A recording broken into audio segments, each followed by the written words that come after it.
जय जगन्नाथ सांग माने नमस्कार। आज जानिबा माँ माणिकेश्वरी को आत्मकाहानी। माँ माणिकेश्वरी किए? सतरे कौन पशुपक्षी बलि पड़ी थाए माँ माणिकेश्वरी पाखरे? कौन सतरे माँ को मस्तक नहीं? कौन रही माँ माणिकेश्वरी प्रकृत रहस्य? आसतु जानिबा संपूर्ण खबर माँ माणिकेश्वरी गुप्त रहस्य। ओडिशा राज्य कलाहांडी भवानीपाटना ठारे अवस्थित माँ माणिकेश्वरी भव्य मंदिर। माँ माणिकेश्वरी ହେଉଛନ୍ତି ସୁଦୂର କଳାହାଣ୍ଡି ଜିଲ୍ଲାର ଇଷ୍ଟ ଦେବୀ। ମାଣିକ୍ୟ ଶବ୍ଦରୁ ମାଁ ମାଣିକେଶ୍ୱରୀ ନାମ ଦିଆଯାଇଥିଲା। 1800 ଖ୍ରୀଷ୍ଟାବ୍ଦରେ କଳାହାଣ୍ଡି ନାମ ଥିଲା କୌଳୁଡ଼ା ରାଜ୍ୟ। କଳାହାଣ୍ଡି ଜିଲ୍ଲା ବିଭିନ୍ନ ରତ୍ନ ପଥରରେ ଭରପୁର ଥିଲା। ମାଁ ମାଣିକେଶ୍ୱରୀଙ୍କ ମନ୍ଦିରକୁ ନେଇ କ'ଣ ରହିଛି କିମ୍ବଦନ୍ତୀ? କଳାହାଣ୍ଡି ଜିଲ୍ଲାର ନାଗବଂଶୀ ରାଜାମାନେ ଶାସନ କରୁଥିଲେ। ସେତେବେଳେ ଚାଲିଥାଏ ନାଗବଂଶର 6ତମ ରାଜାଙ୍କ ରାଜୁତି। ବହୁତ ହସ ଖୁସିରେ ରାଜ୍ୟ ପରିଚାଳନା କରୁଥିଲେ ଏବଂ ପରିବାର ପରିଚାଳନା କରୁଥିଲେ। ରାଜାଙ୍କ ଘରେ ତାଙ୍କ ସ୍ତ୍ରୀ ଏବଂ ଏକମାତ୍ର ସୁପୁତ୍ର ରାମଚନ୍ଦ୍ରଙ୍କ ସହିତ ଗୋଟେ ଛୋଟ ପରିବାର ଓ ହସଖୁସି ପରିବାରରେ ଦିନ କାଟୁଥିଲେ। ନାଗବଂଶ 6ତମ ରାଜା ଏମିତି କିଛି ଦିନ ଗଲା। ଦିନେ ରାଜା ଇହଧାମ ତ୍ୟାଗ କଲେ। ନିଜ ସ୍ତ୍ରୀ ଏବଂ ଛୋଟ ପୁତ୍ର ରାମଚନ୍ଦ୍ରକୁ ଏକା କରି ଚାଲିଗଲେ। ରାଜା ଦୁଇ ମାଆ ପୁଅ ଏବେ ସଂସାରରେ ଏକା। ତାଙ୍କ ଦୁହିଁଙ୍କୁ ଆଉ କୌଣସି ବାଟ ଦିଶିଲା ନାହିଁ। ସେତେବେଳେ ରାଜାଙ୍କ ପୁତ୍ର ରାମଚନ୍ଦ୍ର ଅର୍ଥାତ୍ ରାମଚନ୍ଦ୍ର ବହୁତ ଛୋଟ ଥିଲେ।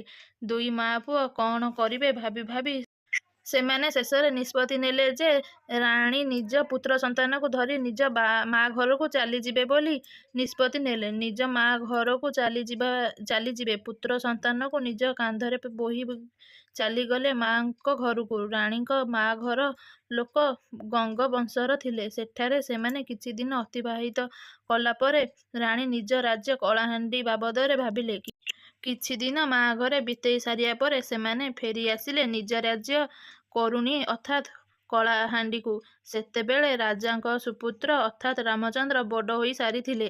ଦୁଇ ମାଆ ପୁଅ ନିଜ ରାଜ୍ୟକୁ ଫେରି ଆସିଲେ। ଫେରି ଆସିବା ସମୟରେ ରାଜକୁମାର ରାମଚନ୍ଦ୍ର ଦେଓ ମାମୁଁ ଘରୁ ମାଁ ମାଣିକେ ଦେବୀଙ୍କୁ ନେଇ ଆସିଥିଲେ। ଆଉ ମାଙ୍କୁ ସେ ଯୁଗସାହି ପାଟଣାରେ ମାଣିକେଶ୍ୱରୀ ବୋଲି ସ୍ଥାପନା କଲେ ଏବଂ ଆଦି ମଧ୍ୟ ସେହି ସ୍ଥାନରେ ଓ ସେହି ଜାଗାରେ ମାଁ ମାଣିକେଶ୍ୱରୀଙ୍କ ମନ୍ଦିର ଅଛି। ପରେ ପରେ ରାଜକୁମାର ମାଙ୍କୁ ଆଣି ଜୁନାଗଡ଼ରେ ସ୍ଥାପନା କଲେ। ଏହାପରେ ଅନେକ ଦିନ ଓ ଅନେକ ବର୍ଷ ବିତିଗଲା। ନାଗବଂଶର 23ତମ ରାଜା ହେଲେ ନାରାୟଣ ଦେବ। ଯେତେବେଳେ ସେ ରାଜ୍ୟ ଶାସନ କରୁଥିଲେ ଏକ ସଂକ୍ରମଣ ରୋଗ ଦେଖାଗଲା, ଯାହାଦ୍ୱାରା କି ଅନେକ ପ୍ରଜାଙ୍କର ଜୀବନ ଚାଲିଗଲା। ଏପରି ରାଜା ନାରାୟଣ ଦେଓଙ୍କୁ ଛୋଟ ସନ୍ତାନ ମଧ୍ୟ ସେହି ସଂକ୍ରମଣରେ ରୋଗରେ ଛାଡ଼ି ଚାଲିଗଲା। କେବଳ ସେତିକି ନୁହେଁ, ସେହି ସଂକ୍ରମଣ ରୋଗ ଏତେ ମାରାତ୍ମକ ଥିଲା ଯେ ସେ ତାଙ୍କ ବଡ଼ ପୁଅକୁ ମଧ୍ୟ ସେହି ସଂକ୍ରମଣ ରୋଗ ତାକୁ ମଧ୍ୟ ବ୍ୟାପିଲା। ସେ ମୃତ୍ୟୁ ସହିତ ଯୁଦ୍ଧ କରୁଥିଲେ। ଅର୍ଥାତ୍ ଶେଷ ନିଶ୍ୱାସ ଗଣୁଥିଲେ। ଏହି କଥାକୁ ଭାବି ଭାବି ରାଜା ବହୁତ ଚିନ୍ତାରେ ଥିଲେ। ଶେଷରେ ସେ ମାଙ୍କ ପାଖକୁ ଯାଇ ପୂଜା ଅର୍ଚ୍ଚନା କଲେ ଏବଂ ତାଙ୍କ ରାଜ୍ୟକୁ ସେହି ସଂକ୍ରମଣ ରୋଗରୁ ସେମାନେ ରକ୍ଷା ପାଇଥିଲେ ଓ ନିଜ ବଡ଼ ପୁଅର ଜୀବନ ରକ୍ଷା ପାଇଥିଲା ଏବଂ ରାଜାଙ୍କ ବଂଶ ରକ୍ଷା ପାଇ ଯାଇଥିଲା। ଏହାପରେ 1850 ମସିହାରେ ମାଁ ମାଣିକେଶ୍ୱରୀଙ୍କୁ ଗଡ଼େଶ୍ୱରୀ ଗଡ଼କୁ ଆଣିଥିଲେ, ଯେଉଁ ଜାଗାକୁ ଆଜି ଭବାନୀପାଟଣା ଭାବରେ ଜଣାଯାଏ। 1852 ମସିହାରେ ମାଙ୍କ ମନ୍ଦିର ନିର୍ମାଣ କରିଥିଲେ କିନ୍ତୁ ଏବେ ଯେଉଁ ମନ୍ଦିର ଅଛି 1935 ମସିହାରେ ରାଜା ବ୍ରଜମୋହନ ଦେବ ଏହାକୁ ନିର୍ମାଣ କରିଥିଲେ। ମନ୍ଦିରର ଶୈଳୀ ରେଖା ଦେଉଳଗଡ଼ରେ ନିର୍ମିତ କରାଯାଇଛି। ଏ ଥିଲା ମାଙ୍କ ମନ୍ଦିର ସ୍ଥାପନା ଓ ମହିମାର ଗାଥା। ଖାଲି ଏତିକି ନୁହେଁ, ମାଁ ମାଣିକେଶ୍ୱରୀଙ୍କୁ ନେଇ ରହିଛି ଅନେକ ରୋଚକ ରହସ୍ୟ। ଯେମିତିକି ମାଙ୍କ କୌଣସି ମୂର୍ତ୍ତି ନାହିଁ।